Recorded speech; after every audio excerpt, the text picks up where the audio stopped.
செல்வங்களே, வணக்கம். வணக்கம். இரவு நேரம்.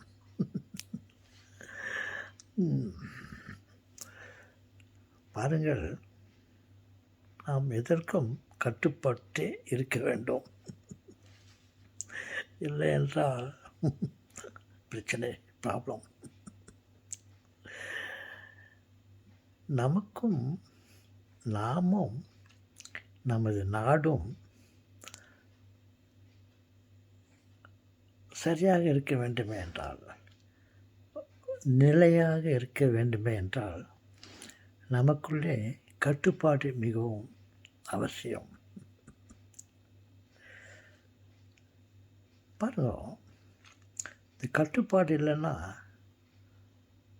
ஒழுக்கம் இருக்காது.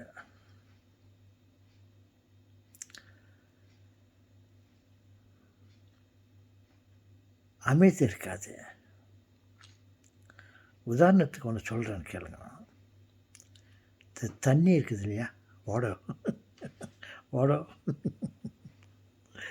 தாத்தா என்ன தாத்தா ஓட ஏஸ் வாட்டர், சரியா? ஓகே. அந்த தண்ணியை ஒரு பாத்திரத்துக்குள்ளே வச்சால் அது அமைதியாக இருக்கும், நிலையாக இருக்கும். அதற்கு ஒரு கட்டுப்பாடு இல்லை என்றால் அது நிலை குலைந்து இருக்கும்.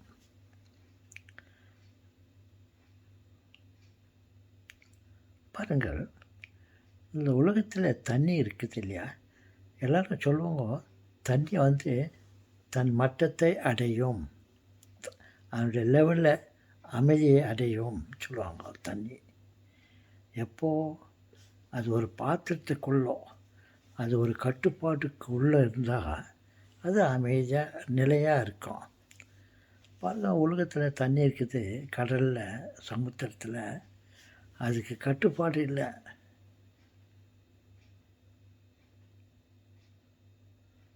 அதனால் அது ஒரு ஒரு ஒரு லெவலில் அமைதியாக இல்லை. அது பாட்டுக்கு அப்படியே வளைஞ்சு கொடுத்துட்டு இருக்குது. தண்ணி எப்போ லெவலில் தானே இருக்கும். எப்போ ஒரு கட்டுப்பாடு இருக்குதோ, எப்போ அதுக்கு ஒரு கரை இருக்கிறதோ அப்போ தான் அது தண்ணி நிலையாக இருக்கும். கடலுக்கு எங்கே இருக்குது கட்டுப்பாடு? இல்லை. அது இந்த ஒரு லெவல் இல்லாமல் அப்படியே வளைஞ்சி போயிடும். கடலில் பாருங்கள் தண்ணியை, இங்கேருந்து பாருங்கள், அந்த கடலில் இருக்க தண்ணி அப்படியே வளைஞ்சி கொடுத்துருக்குது. ஏன்? அதுக்கு ஒரு சுவர் இல்லை, கட்டுப்பாடு இல்லை.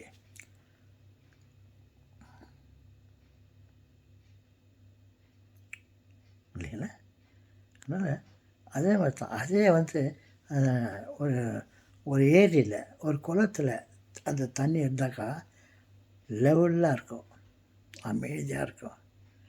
கடலுக்கு தண்ணி பாருங்க, அதுக்கு கட்டுப்பாடு இல்லை, கரை இல்லை.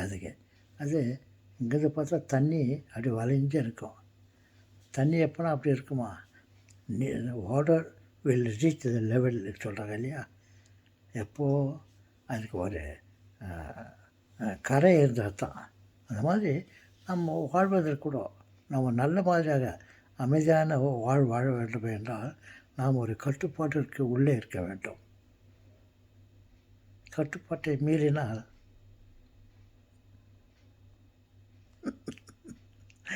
Okay, good night. நான் போய் படுக்கிறதுக்கு போகிறேன். வணக்கம்.